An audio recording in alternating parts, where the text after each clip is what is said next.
హైదరాబాద్లోని అఫ్జల్గంజ్లో బీదర్ దొంగల ముఠా కాల్పులు జరిపింది. మరింత సమాచారం మా ప్రతినిధి నాగార్జున అడిగి తెలుసుకుందాం. నాగార్జున, కాల్పులు ఎప్పుడు జరిగాయి, ఆ వివరాలేంటి? కొద్దిసేపటి క్రితం అఫ్జల్గంజ్ లో ఉన్నటువంటి ఒక ట్రావెల్స్ కార్యాలయంలో ఈ కాల్పులు కలకలం రేపాయి.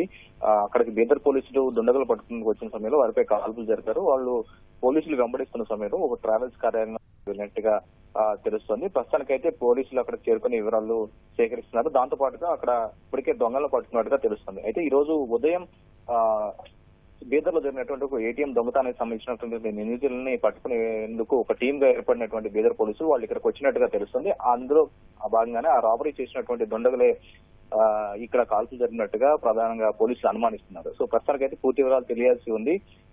ఉదయం జరిగినటువంటి ఈ రాబరీ, బీదర్ లో జరిగినటువంటి రాబరీ ఏంటంటే సెక్యూరిటీ బీదర్ లో ఉన్నటువంటి ఏటీఎం లో డబ్బులు నింపడానికి వచ్చినటువంటి వ్యాన్ పై అటాక్ చేసి వాళ్ళ సెక్యూరిటీ గార్డులపై కాల్పులు జరిపారు.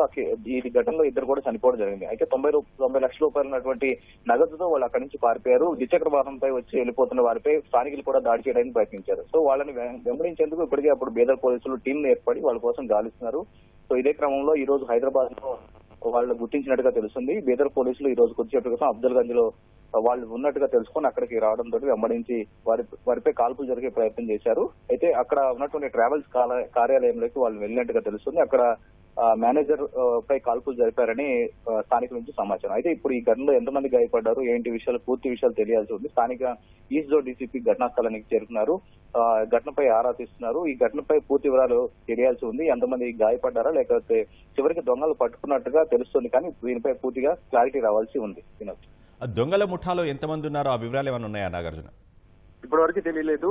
ఈ దొంగల ముఠాకు సంబంధించి ఉదయం అయితే రాబరీకి పాల్పడిన అయితే ఇద్దరు సభ్యుల ముఠా ఉన్నారు. ఉదయం రాబరీ పాల్పడిన అయితే ఆ తర్వాత ఏటీఎం వ్యాన్ పై దాడి చేసినటువంటి ఘటనకు సంబంధించి ఇప్పటి వరకు ద్విచక్ర వాహనంపై వచ్చినట్టుగా బీదర్ లో మనకి స్పష్టంగా విజువల్స్ లో తెలుస్తోంది. అయితే వీళ్ళిద్దరే బైక్ మీద వచ్చారా, వీళ్ళకి ఎవరైనా సహకరించాలని తెలియాల్సి ఉంది.